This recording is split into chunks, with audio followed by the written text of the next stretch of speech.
All right, welcome to the NBC Sports Soccer Pub edition of Bet the Edge. I'm Jay Croucher here with Brad Thomas. Shortly, we're going to welcome in Jessica Black of the She Knows Arsenal podcast. We're going to talk all things Arsenal today, Brad, much to your chagrin, but they are the team of the moment.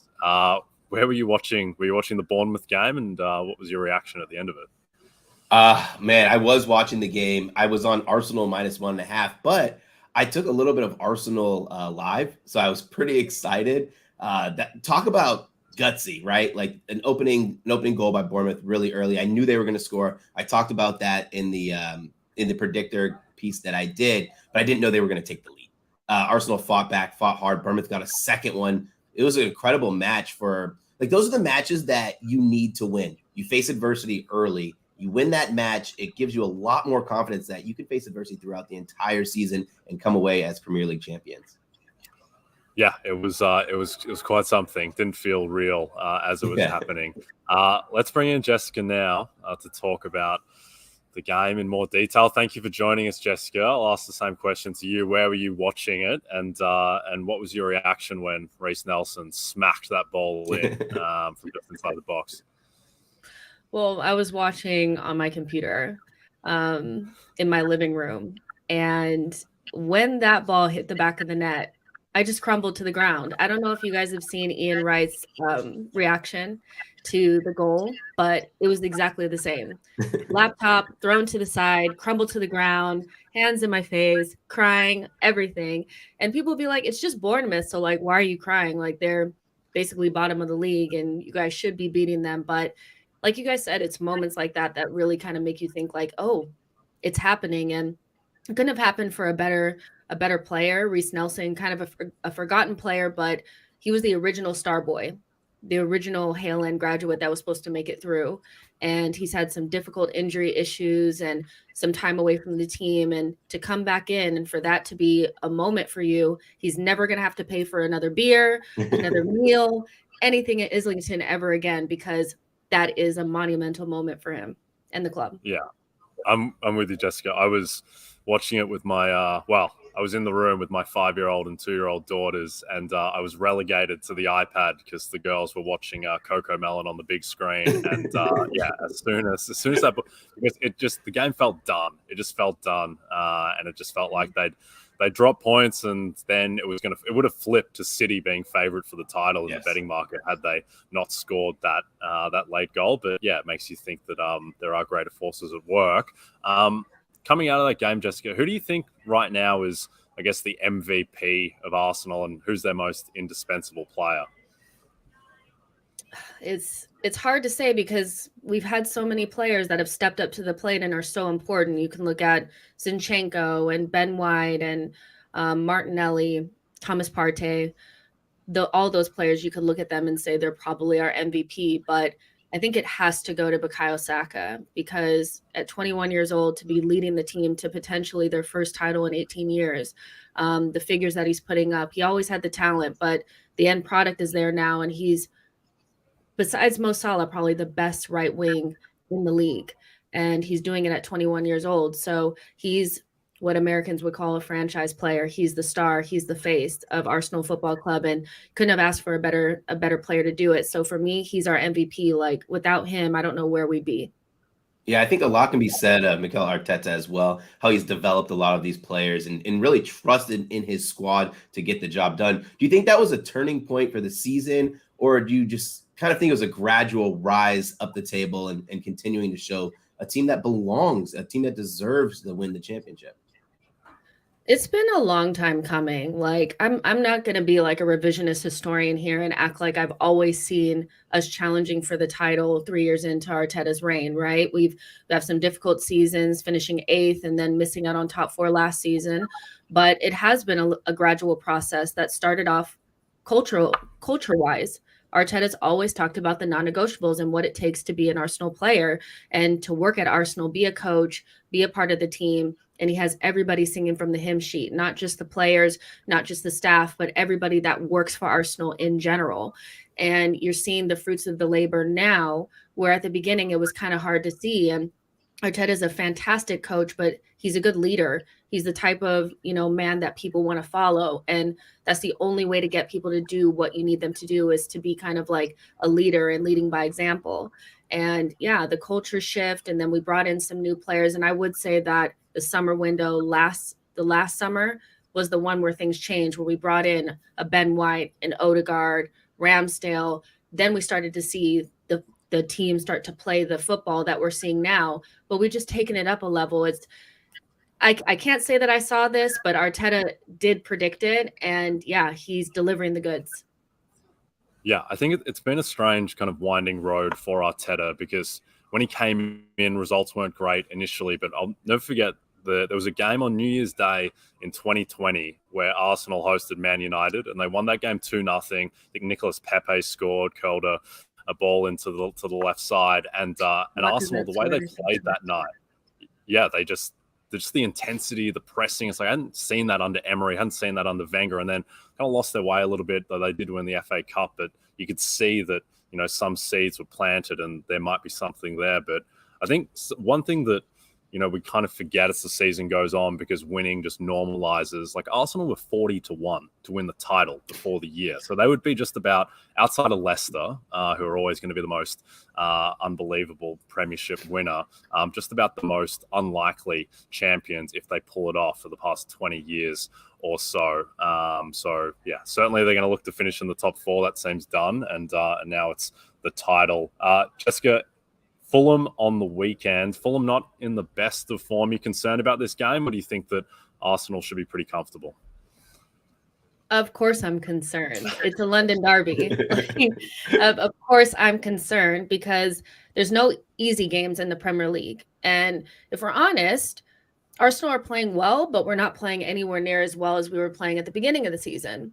We're giving away chances. We're giving away goals that we weren't at the beginning of the season, and we're finding it hard to break down these blocks. So I would say that, I am a little bit worried, especially going away from home to a team that's fighting for a European spot. Like, as much as people keep talking about Fulham like they're the same old Fulham from before, this team plays good football. Marco Silva has them playing really well. They're really organized. They have some really dangerous players. Manor Solomon has scored 5 goals in his last 5 appearances. I'm sure he'll play. And then there's always the narratives of like, will Willian score against his old team? Will Leno keep Arsenal out, our ex-goalkeeper? So yeah, I am a little bit like, okay, let's not count our chickens before they hatch. But Arsenal should win this game. We have a really good away record. We're probably one of the best away teams in the league, and so we should get it done. But you can't count anybody out, because the Premier League is such a difficult league to play in. Yeah, Jessica, you talked about the top 4 briefly, and I want to get your opinion and your thoughts. Yesterday, I posted, I think Liverpool is a good option to finish inside the top 4 at plus 100. Do you think they're a smart bet, or would you look at Tottenham at plus 200 or Newcastle at plus 220? Well, Liverpool, I just think, are the type of team that you can never count them out, just because they have the ability to go on long runs, long winning runs, once they start to get going. And of course, they've had a difficult beginning of the season, but beating your arch rivals 7-0 could really catapult your season into the right direction. They're getting some players back. Luis Diaz is back into the fold. Nunez is kind of doing his thing. Gakpo is starting to find his feet. Mo Salah's alive again. And so I think if I had to think of any team that I would put money on to make it into the top 4 in that last spot, I'd say Liverpool. Spurs went out of the FA Cup, then turned around and lost to Wolves, and then turned around and got beat by AC Milan, and now are out of the Champions League. They seem to be having a little bit of issues there. There's some things coming out of, like, people are not happy there. It's looking a mess. And Newcastle can't score goals. And if you can't score goals, you're not going to make it into the top 4. You're not even if you have a really good defense. So it's definitely Liverpool for me. Yeah. And it would just be nice to see Spurs not do something again this season, Yeah, absolutely. Last one for you, Jessica, before we let you go. I know you were pretty upset that Arsenal didn't sign Mykhailo Mudryk, who is now part of this Chelsea team, which I think is the weirdest team in the league, because they go between, their performance against Tottenham was just an absolute mess. But then you see how they play against Dortmund in the Champions League. And even though they lost the game in Dortmund, I thought they looked fantastic in that game. They just couldn't put the ball in the back of the net. I guess now, knowing what's happened over the past month or so, are you still disappointed Arsenal didn't get Mudryk, or are you happy with the Trossard signing and think it's all kind of worked out? I think two things can be true at the same time, right? You can be disappointed that you don't get your number one target, but happy with the player that came in. And Trossard has done wonders for us. I think he's the perfect kind of player to come in that has Premier League experience, that's been there and done it before, that fits seamlessly into what we're trying to do. But at the same time, I can't help but think in the back of my mind that Mudryk is going to be an absolute star. And I would want him at Arsenal because Arteta wanted him at Arsenal. You know, we clearly wanted the player. We went all the way over there to get him. We just didn't come back with him. So, yeah, I am still a little bit kind of disappointed by that, but that doesn't take anything away from Trossard. And it's nice to see the club being able to pivot and bring in decent players, even though you miss out on your number one target. And in regards to Chelsea, like, I just think they need time. They need a cultural shift. They need to kind of move on from some players and let the young players come to the forefront. They'll be fine. I don't think they'll make top four or even Europe, but maybe that's a good thing going into next season with young players and Potter, a little bit less, pressure on him, but they'll be fine. They'll get it right at some point. It's just not going to be this season. Yeah, Graham Potter just always looks like the most stressed man in Europe, with good reason. Though it was nice to see for his sake, at least them get that win against Dortmund. And I'm with you, Jessica. I think Mudryk, I mean, even saw it the first game he came on against Liverpool, just his pace and the way he moves with the ball is special. So I would have liked to see that in us at the Emirates, but that's all right. I'm doing pretty well anyway. Jessica, thank you for joining us. Can you please tell people where to follow you and what you're working on? Yeah, so I have my own channel on YouTube called She Knows Arsenal. If you type that in the search bar, I will pop up. And you can always find me on the Football Terrace as well. I'm on there. That's another YouTube channel. And you can follow me on Twitter at She Knows Arsenal or Jacinho Tweets. And all my socials are linked there as well. And yeah, you'll see me talking about Arsenal all day, every day. Awesome. Thank you, Jessica. One of the best Twitter handles around. Jacinho Tweets. Love it. All right. Thank you. Thank you so much for having me. Cool. All right, Brad, let's wrap up, talk our best bets of the upcoming weekends. What do you got? I'm going to go with the same bet that I made last week, an under in a Chelsea match. I'm going Leicester City versus Chelsea, under 2.5 goals. First of all, I'm going to keep betting this until it finally breaks. 7 straight times they've gone under the total. But more importantly, this is just an ugly fixture from a scheduling standpoint. Chelsea just had 90 minutes run against Dortmund where they had to come back on aggregate. Most of their players played the full 90. They are going to have some tired legs. Now they travel to King Power Stadium to take on Leicester, who themselves have struggled mightily in front of net. If Leicester's not getting a set piece in dangerous area, they're probably not scoring. So I'm going to be on the under in that match. I imagine this has a very good possibility of ending 0-0. Especially with how tired those legs of Chelsea could be in that attack. So I'm going to bet these unders until they stop. Yep, I like that. I think Leicester are an absolute shambles at the moment. I was unfortunate enough to watch that entire game against Arsenal not long ago where Leicester had 0.02 XG, which I think is maybe the lowest in the Premier League era. So I think they might have given up on Brendan Rodgers, so expecting low scoring there. My best bet is the Brentford money line, plus 175 to win at Everton. I think Everton, the new coach bounce that Sean Dyche saw in beating Arsenal in his first game, I think that's worn off. They've really fallen off the pace a little bit of late. Meanwhile, Brentford competing for Europe. Last time they went on the road, they really should have beaten Arsenal. Arsenal were lucky to get out of that with a 1-1 draw. So looks like Ivan Toney's not suspended yet and still going to play.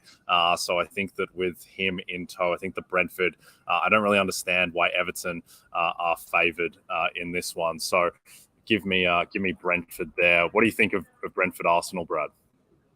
I like that Brentford price. Yeah, Brentford. I think plus 175 is more than enough value. Like we watch Brentford, we know how great they are at home, but even on the road, they're still pretty good. And they're going to have an attack that's going to keep coming. What I'm worried about for Everton is how they're going to withstand that constant pressure. And I mean, God forbid, if they are sloppy in the box, I feel like Brentford are one of the best teams at drawing penalties. And Ivan Toney has not missed a kick from the spot yet this season. So it's going to be hard for Everton to score. and it's going to be hard for them to withstand that pressure for a full 90. Yeah, and if you haven't seen it, go watch a YouTube compilation of Ivan Toney's penalties. Everyone watching or listening, because he's just perfected the art of taking a penalty. He never misses at all. I don't know why everyone just doesn't do exactly what he does. It's a work of art. All right, that is it from us. Just before we go, a reminder about the fantasy baseball draft guide with all new rules being implemented in MLB impacting fantasy baseball. It's more important than ever to get your Roto World baseball draft guide. Find all the player profiles, rankings, and projections you need to hit your draft out of the park. Brad, go to NBCSportsEdge.com/draft guide and use Pennant25 as a code to save 25% at checkout. All right, that is it from us. Don't forget to check out NBCSportsEdge.com as well for more information to help you with your wagers. Thanks everyone watching on the NBC Sports YouTube channel. Thanks again to Jessica Black for joining. Reminder to follow her at Jessinho Tweets. Thanks to you, Brad Thomas, at Mr. Brad Thomas on Twitter. And we'll be back tomorrow with more.